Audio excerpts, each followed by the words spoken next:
बिस्मिल्लाहिर्रहमानिर्रहीम। आज हमने इलेक्ट्रिसिटी बिल कैलकुलेशन का टॉपिक सेलेक्ट किया है।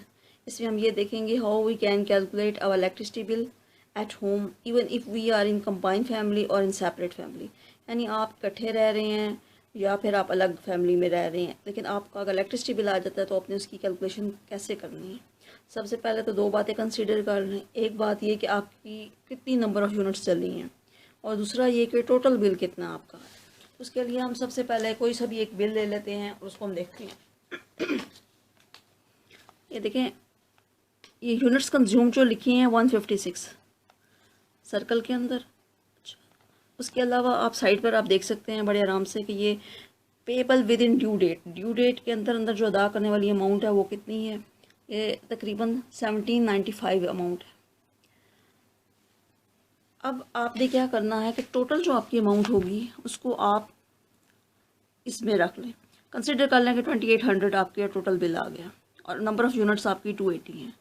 आपने क्या करना है, टोटल बिल को नंबर ऑफ़ यूनिट से जब डिवाइड करना है तो आपकी 1 यूनिट की कॉस्ट आ जाएगी।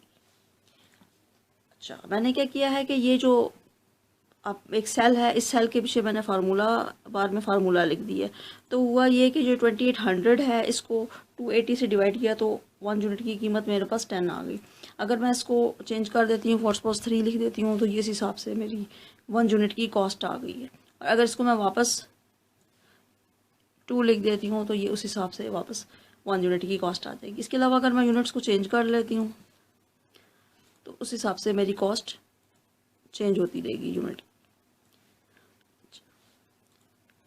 देखिए, अच्छा, अब हमारी 1 यूनिट की कॉस्ट आ गई। अब हमने क्या करना है, जो हमारे पास टोटल बिल को नंबर ऑफ़ यूनिट से डिवाइड करके हमें जो 1 यूनिट की कॉस्ट मिली है उसको हमने कंसिडर करना है, और दोनों सब मीटर्स की जो रीडिंग आएगी उन दोनों रीडिंग्स के साथ हमने इसी 1 यूनिट की कॉस्ट को मल्टीप्लिकेट कर देना है। ये देखिए, 1 यूनिट कॉस्ट में मैंने लिखा और number of units of first sub meter and then 1 unit cost and number of units of second sub meter. इससे जब मैं मल्टीप्लिकेट करती हूँ तो मुझे पहले मीटर का भी बिल मिल जाता है और दूसरे मीटर का भी बिल मिल जाता है। अब ये होता है कि जो सब मीटर होता है वो आपके लिए ये तो फ़ायदेमंद होता है कि आपको नंबर ऑफ़ यूनिट्स बता देता है कि कितनी नंबर ऑफ़ यूनिट्स आपने कंज्यूम की हैं, मगर ये नहीं बताता कि हर यूनिट की वैल्यू क्या है। तो उसमें आप ये याद रखें कि बेहतर ये है कि आप अवल तो मेन मीटर यूज़ करें, क्योंकि वो ना सिर्फ नंबर ऑफ़ यूनिट्स देता है बल्कि वैल्यू ऑफ यूनिट भी देता है। लेकिन सब मीटर जो होता है वो कभी भी आपको वैल्यू ऑफ यूनिट नहीं देता।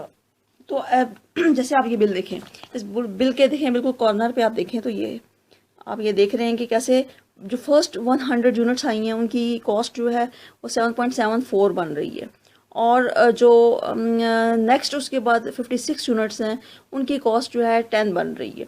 यानी कि जो पहली जो 100 यूनिट्स हैं उनके ऊपर कम चार्ज है और नेक्स्ट जो 56 यूनिट्स हैं उन पर ज़्यादा चार्ज है।